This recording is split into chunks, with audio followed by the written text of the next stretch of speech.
letter, we're coming up on about halfway through.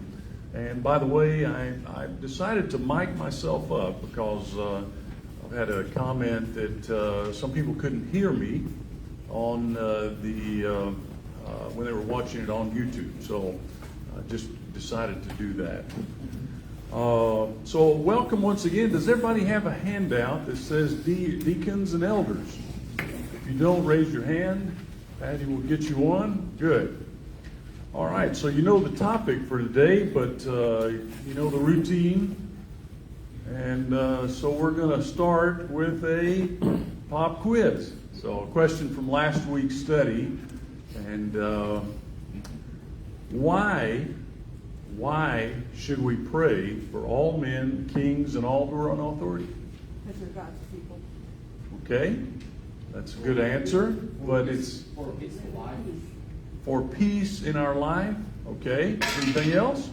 Dennis? Kings, and especially those people in authority, have control over our destinations to a lot more than an individual. Very good. Yeah, those are all great answers.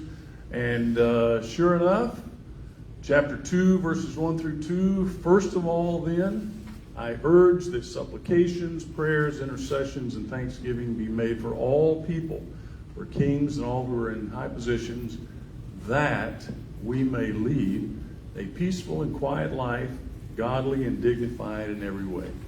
So good job. Good job. Okay, today we're going into chapter 3. And chapter 3 is going to have the qualifications of servants in the body in the first 16 verses. And we're going to go through a discussion of elders, discussion of deacon qualifications, and then we're going to go into a discussion of the church as a whole with some comments that Paul makes. And that's the substance of chapter 3. Now, you can all imagine that if we were to sit down and say, we're going to study the qualifications of elders, and we're going to study the qualifications of deacons in detail, we'd be here for the rest of the year, discussing in detail what the Greek word is, what the significance of each Greek word is, what Paul was trying to convey, the discussions that happen in a qualification process. How is he appointed to be an elder? And so there's a lot to it. But this class is on the letter to Timothy. And obviously Paul had in his mind an issue that drove him to write down what these qualifications were and are. And so that's what we're going to look at. I'm going to read the passages here, and then we'll use the handout to run through and look at. So we'll start out with this passage. The very beginning in verse 1 of chapter 2 says, "The saying is trustworthy, if anyone aspires to the office of overseer, he desires a noble task." Some passages may have, some translations may have desires. If anyone desires to the office of overseer, he desires a noble task. And Paul here is passing on the idea to Timothy that, hey, look, if there are people out there, if there are men in the congregation that are desiring this is a good thing. It's a noble work. It's a good work. And so he goes on then in chapter 3, verse 2, and then he starts out with the list of qualifications. Therefore, an overseer must be, and here's the list. The elders have 15 qualifications to meet, and so we'll quickly read through the passage, and then we'll look at the handout. Therefore, an overseer must be. Is that a should be? Is that a, well, it would be nice if he was? It's pretty clear that it's a directive. It's a must be. Must be above reproach. The very first thing, above reproach. And then he goes into the husband of one wife, sober-minded, self-controlled, respectable, hospitable, able to teach, not a drunkard, not violent but gentle, not quarrelsome, not a lover of money, He must manage his own household well, with all dignity, keeping his children submissive. For if someone does not know how to manage his own household, how will he care for God's church? He must not be a recent convert, or he may become puffed up with conceit and fall into the condemnation of the devil. Moreover, he must be well thought of by outsiders, so that he may not fall into disgrace, into the snare of the devil. So that's the list. Pretty big list there, and a lot of things to discuss. So let's look at the first page on the elder side of the handout. And I just had a little fun with this. First of all, I want to point out that the job title. You may have heard of different job titles that are associated with the position. There are 3 words that are used in the Greek to describe this position. And the first one is presbyteros, and that's where we get the word presbyter or elder. Episkopos is the second Greek word, and it's overseer, bishop, guardian. And then the third one is poimen, shepherd or pastor. So there's not one. We've basically chosen, okay, Ralph is our elder here, is one of our 2 elders. Now, could I say Ralph is one of our bishops? Absolutely, I could. I could say he's one of our overseers. He's one of our pastors.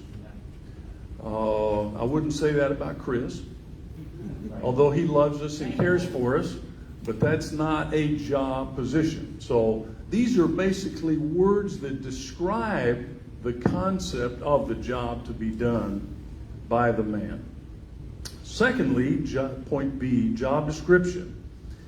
Applicants desiring the position must, and these are basically a summary of biblical things that come to the forefront of the job duties by the elders. Be able to refute error, exhort in sound doctrine, be able to teach, be eager to serve, not shepherd reluctantly, have a godly desire to shepherd, not be domineering. Now I'll let you read the rest, because it's quite a broad perspective on all the duties there that are required of an elder. And you can imagine if you were in the business world and you were looking for somebody to fulfill this job description, you might want to put some restrictions on who you want. And Paul says, okay, let's look at some things here that I think are pretty important for an elder to have. Above all, the very first thing, and I think this thing encompasses a lot of the things that are to follow. He should be above reproach. If Ralph goes to a restaurant down here and he gets into the conversation and he says, I'm one of the elders, one of the bishops at the Warrington Church of Christ, and they ask him, well, tell me about yourself. Well, I'm on my 14th wife. I've declared bankruptcy, and my kids are all in jail.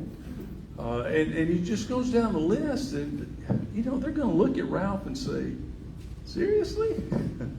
And so you've been put in charge of a congregation to lead a congregation when your life is not above reproach. So that is the big picture there. And secondly, he jumps right into the husband of one wife. Now, polygamy was a big thing in early Hebrew Jewish culture, but not so much in the Greco-Roman. And so where was Timothy living at the time when this letter was sent to him? In Paul's first missionary journey. Well, Ephesus is the town where Timothy is living now when he receives the letter that Paul's written to him. So Ephesus is right here. Here's Greece right here. This is all part of the Roman Empire here. So, and there's Ephesus right there. So the influence is pretty heavy from the Greco-Roman, even though there's heavy influence within the church from the Jewish community. And so polygamy was not a big thing, but divorce was. And even in the Jewish community, Jesus talks a lot about it while he was on earth, and the problems associated with that. And so the point that he makes is that you should be married to one wife. Now, literally, the Greek translates to a one-woman man. That's the exact literal translation. What do we do with that? Well, it's problematic depending on what kind of baggage you bring to the situation. And here are some options. And so A says, some say it means one who has not remarried after the death of his first wife. But he can't be an elder. What if he, yeah. So that's obviously not. But others say that this teaches against polygamy. Others say that it is against remarriage after a divorce. Still others believe this qualification demands that an elder be a married man. Some feel that this qualification has reference to the morality of the prospective overseer. One explanation that I'm going to throw out to you and for your consideration. You may have one of these opinions here, and that's okay. I respect you. I love you. We're not going to part ways over this. My perspective is going back to the above approach, and that means that a man who is being considered for an elder or an elder in the position, there should be no confusion at all within the body or outside the body that he is committed to one woman. He loves one woman, he's committed to her, and no woman around him has any question that he is committed to that one woman. He is a one-woman man. Now we can go into all sorts of what ifs, and it really gets messy, can get messy. And so we'll just leave it at that. Now, I do have an 11-page handout. This is one of two things that the church has really struggled with. And what I see is a problem where I've got an issue with Monty. He's being considered for an elder position, and my beliefs are such, and so I think that I'm going to have a problem with Monty being an elder. I'm not going to go to Monty and talk about it. I'm going to go probably to Chris or to Ralph and say, I've got a problem with Monty being considered to be an elder. Now, the weight of that position is considerable. And I say that this way. I am denying Monty the ability to serve. He might do a fantastic job. But now I'm taking the responsibility to make a personal decision based on my conscience and what I view to deny Monty from serving as an elder. That's pretty heavy. It's pretty heavy. So just want to say that it's a position that must be considered. Best advice is to go talk to the current elders. Sit down with them and have a discussion with them about what you believe this to mean and what your position is on it, and then go from there.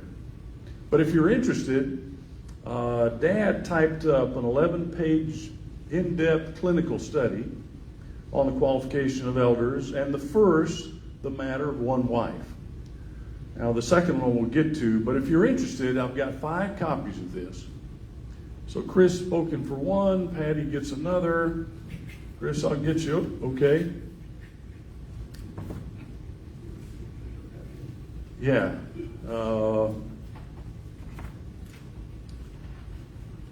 And Mike, I think you'll get the last one.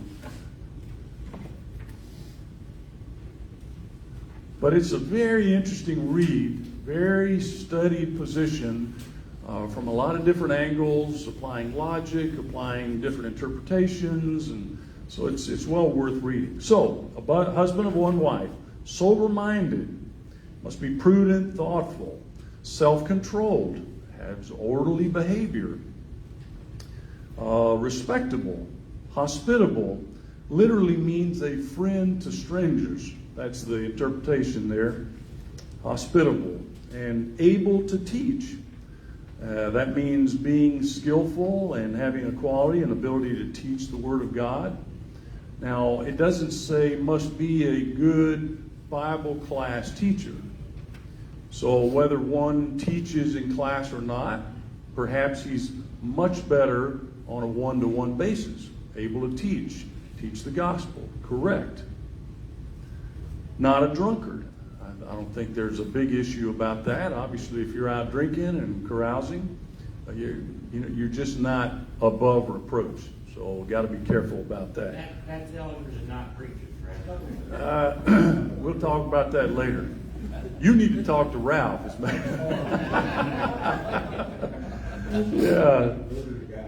Yeah, there you go. So not violent, gentle, not quarrelsome, no lover of money. Obviously, if one is dedicated to grabbing as much money as he can, that's probably not the position that an elder should present.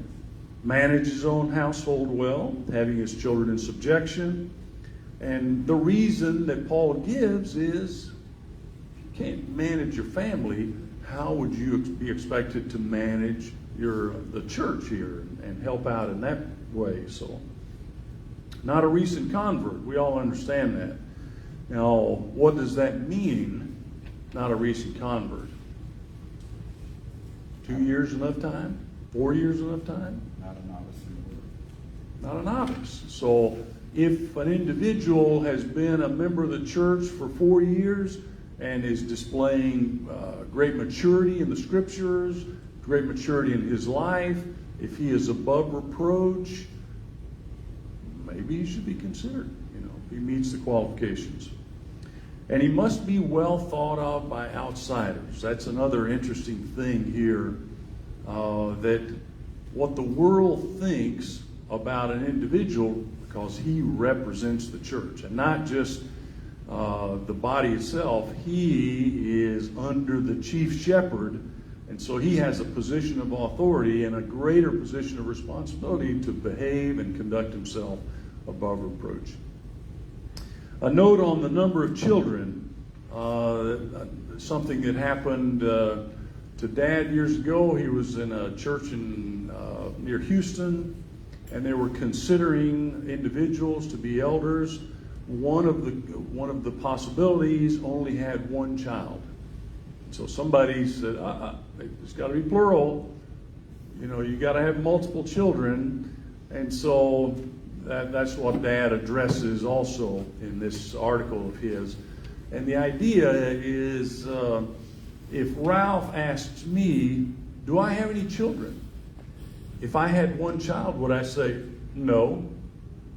I would say, no, I just have one child, so you can't say children. We all recognize that generally speaking, if somebody says, do you have children? Joe, do you have children? You have multiple children. But if somebody had one, he'd still say yes. So the idea is, do we let ourselves take a position that is going to deny somebody because they only have one child? That one child may be worth four as far as the challenges of managing, right? Monty? Yeah, and Twayne, even that is a very valid argument, but even using the scriptures itself, if you take that, I will flip, you can flip that back on them and say, okay, children are to obey their parents in the Lord. This is right. Does that mean a single child does not have to obey their parents? Because it says children are to obey their parents. Yeah. So does does children have to obey a single parent? Yeah, again, to me, does the individual present an above reproach position? And are you willing to step up and deny somebody on a technicality, a legally kind of question? Well, you got just one child, so you don't have children. So it happens. It really happens out there. Nona? It's the same for adopted children. If they can't have children, they adopt children. I feel that that's their children. Absolutely. Raised to be their children. Absolutely. Ed? And when it says you have to put elders in these congregations, so if they both have one child, or at least have a child, so if the children, they have to take care of the children. So Sure. one each. Right.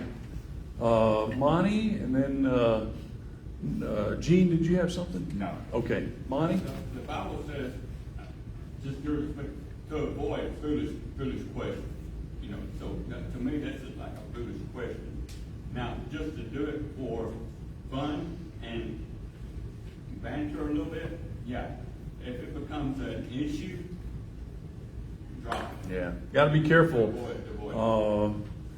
Because those banters can get pretty pretty nasty. Don't you have to consider though the idea that some people would be so adamantly against it because it's not multiple children, for example? Don't you need to worry about the whole congregation when you think about these things? Yes, and that's where the elders have a responsibility. So the elders need to look at that and say, okay, we've got one individual out of 100 that has a problem with this. Are we gonna now? What do they have an issue with? Well, he's fooling around on his wife. Okay. Or he's he's got a little bit of an anger issue. Okay, when, how, tell me more. So it has to be researched and given the proper value for the situation. Okay, moving on. Last thing here, if I found this is the best explanation that I found as a summary here. Let us point out that there are none of these qualifications except for the qualifications of not being a novice and of being a family man with children, that God does not expect any man or women in some of the qualifications to develop as a Christian. This does not mean that all will have developed them, but for the most part, they lie within the possibility of development of any devout Christian of average ability. God expects simply that the elders be examples of successful Christian development. The church has a right to expect those who aspire to the eldership to bring these attributes to the work. My brother J.W. Roberts' letters to Timothy. And I think that's a pretty good summary. We got to be careful about these qualifications, because if we turn that mirror on ourselves and say, am I developing in these qualifications or these characteristics? So anyway, okay, let's move on. Deacons, qualities needed here. Deacons likewise must be dignified, not double-tongued, not addicted to much wine, not greeding for dishonest gain. They must hold the mystery of the faith with clear conscience. Let them also be tested first, then let them serve as deacons if they prove themselves blameless. Verse 11, their wives likewise must be dignified, not slanderers, but sober-minded, faithful in all things. So this is a shorter passage, and we can look at the list for the deacons there. Deacon, the word deacon it's a transliteration, kind of like baptizo, for baptize. So diakonos is the word deacon that's been transliterated. It can serve in two ways. A generic sense, to speak of anyone who serves. So Lance right now is taping this lesson, and he's deaconing in his service to provide that. Is he an official deacon? No, but he's serving. Specific sense, to speak of special servants here, the office of a deacon. And in Acts chapter 6, we see the first example of deacons, right? And so that's an interesting, we can draw some lessons from that, which we don't have time to go into right now, but that's the first example of men being chosen for a particular job within the organization of the church. Yes? In the NSAB, it has on 311, it doesn't say wives, it says women. Yes, and I'll get to that. Excellent, Bob. Because the question was, are they saying that a woman can be a deacon? Yeah, that's an excellent point. I'll get to that. Yeah, that's no, Chris, you got to hold on here. We got to move on here. So the job description is be ready to serve the congregation in specific or general needs. Most likely, if there is a specific need, like the Hellenistic widows are not being served in this congregation, then we're going to choose some men to serve them specifically. And so they are given a particular assignment, a duty to take care of. Now, there's specific character traits: dignified, not double-tongued, not saying one thing meaning another, not addicted to much wine, and not greedy of dishonest gain, must hold the mystery of the faith, the gospel, with a clear conscience. They must have a full understanding and hold on to it strongly. Must prove themselves blameless. Again, that's an important word. And husband of one wife, same as with the elders. Manages children and household well. So it's a shorter list, but still the idea is there's an expectation that your life reflects Christ-like qualities. That's the issue right there. Are you living the best that you possibly can in a Christ-like manner? Now, Bob, verse 11. The word gynaikas, it may be translated as wives or women. It's used in the Greek, in the Koine Greek was used for either one. Could be a wife, could be a woman. And you can see that the translations, here's a New King James, English Standard, NIV translated as wives. New American Standard, RSV translated as women. Now, so Paul either means a wife of a deacon or women in the church who serve in some capacity as deaconesses. Maybe not a formal, it would be like saying women servants. And, we are full of women servants in this congregation and most congregations. Now, the trick is if you start saying, well, we're going to give them a formal position as a deaconess, some people have an issue with that. So that needs to be looked at and discussed by the elders. There is nothing in secular history at all that relates to there being any such thing as a deaconess in the church until the 3rd century. Kind of an interesting historical perspective there. And then Paul gives them qualifications for the women or wives. They must be serious, not slanderers, temperate, faithful in all things. And consider the difference between a deacon in the general sense and one in the specific sense.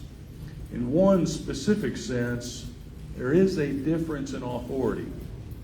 If you say, well, Joe is a deacon and he has authority that's been given to him over a particular job, that's pretty significant there. If it's not, then hopefully all of us are deacons and deaconesses because we should be serving in the body. Does that answer your question, Bob? So it's not a black and white. I mean, if Paul had written down clearly and said, for the wives of the deacons, these are the instructions. But he didn't. He just used one term that could be interpreted either way. And so what do we do with that is the issue there. It's interesting to me that in Acts chapter 6, 7 men were selected. Now, if there was ever a time that the Holy Spirit could have said, you know, we should have women in offices of a deacon, let's choose 4 women and 3 men, or 4 men and 3 women. But he didn't. The Holy Spirit chose 7 men. Now, does that minimize women in any way? My position is, if the women of this congregation stopped attending and serving, we might as well close the doors. Because the women, all women in all congregations that I've been to, are critical. They are essential in the gifts that you have, the talents that you have, the ways that you can serve, the ways that you can touch other people in ways that men just don't know how. So let me just finish up with that. And then in verse 13, let deacons each be the husband of one wife, and gives a qualification, serving well. For those who serve well as deacons gain a good standing for themselves and a great confidence in the faith that is in Christ Jesus. So there is a reward promised, much as the elders. All right, so now let's switch over to verses 14 and 15. We'll finish up the chapter. I hope to come to you soon, but I am writing these things so that. Now, if you were reading a letter from your friend and he used those words, those would be pretty important to listen up to. I am writing to you because, and what follows is pretty important. And Paul does that. He says, I am writing to you. I'm hoping to come see you. But in the meantime, here's the gist. I am writing to you these so that if I delay, you may know how one ought to behave in the household of God, which is the church of the living God, a pillar and a buttress of the truth. So what a description of the church, right? It's a wonderful description here. The household of God, used numerous times in the New Testament. We are the household of God. We are the church of the living God, not just some abstract figure out there. We are the church of the living God, and a pillar and a buttress of the truth. In Ephesus, the temple of Diana had 127 pillars that held up the roof. And you just have to wonder, was Paul thinking about that? All these pillars holding up the truth. And so we, each one of us, are a pillar as a member of the church, holding to the truth.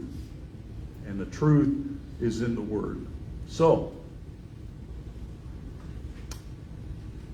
Paul ends up giving he has these moments where he just is filled with joy, with happiness, with reflection, and he just goes out and just has to write something down of great beauty, great significance.